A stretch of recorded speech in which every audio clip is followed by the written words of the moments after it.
ऊपर आकाश हो नीचे धरती मैया हो, सब कर चरण छूके चौके बैठा हो, सब कर चरण छूके चौके बैठा हो, सब कर चरण छूके।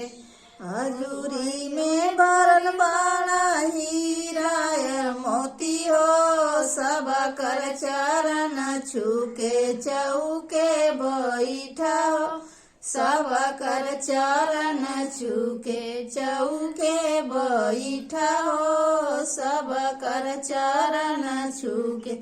ऊपर आकाश हो नीचे धरती मैया हो, बाबा का चरण छूके चौके बैठा हो, बाबा का चरण छूके चौके बैठा हो, बाबा का चरण छूके। हजूरी में भरल बाड़ा सोना और चांदी हो, बाबा का चरण छूके चौके बैठा हो, बाबा का चरण छूके चौके बैठा हो, बाबा का चरण छूके। ऊपर आकाश हो नीचे धरती मैया हो, माई का चरण छूके चौके बैठा हो, माई का चरण छूके चौके बैठा हो, माई का चरण छूके। हजूरी में भरल बाड़ा हीरा मोती हो, माई का चरण छूके चौके बैठा हो, माई का चरण छूके चौके बैठा हो, माई का चरण छूके। ऊपर आकाश हो नीचे धरती मैया हो, चाचा का चरण छूके चौके बैठा हो, चाचा का चरण छूके चौके बैठा हो, चाचा का चरण छूके।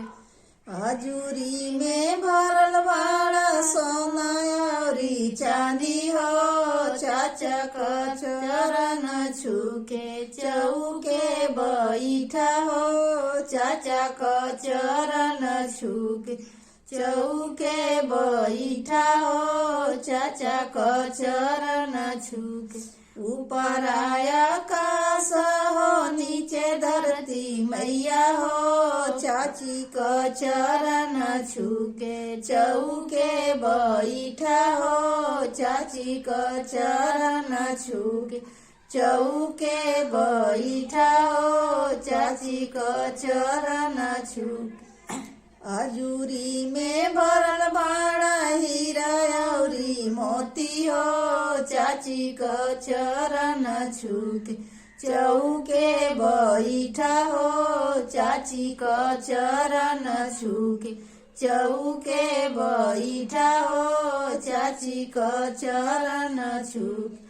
ऊपर आकाश हो नीचे धरती मैया हो, भैया का चरण छूके चौके बैठा हो, भैया का चरण छूके चौके बैठा हो, भैया का चरण छूके। हजूरी में भरल बाड़ा हीरा और मोती हो, भैया का चरण छूके चौके बैठा हो, भैया का चरण छूके चौके बैठा हो, भाभी का चरण छूके। हजूरी में भरल बाड़ा सोना और चांदी हो, भाभी का चरण छूके चौके बैठा हो, भाभी का चरण छूके।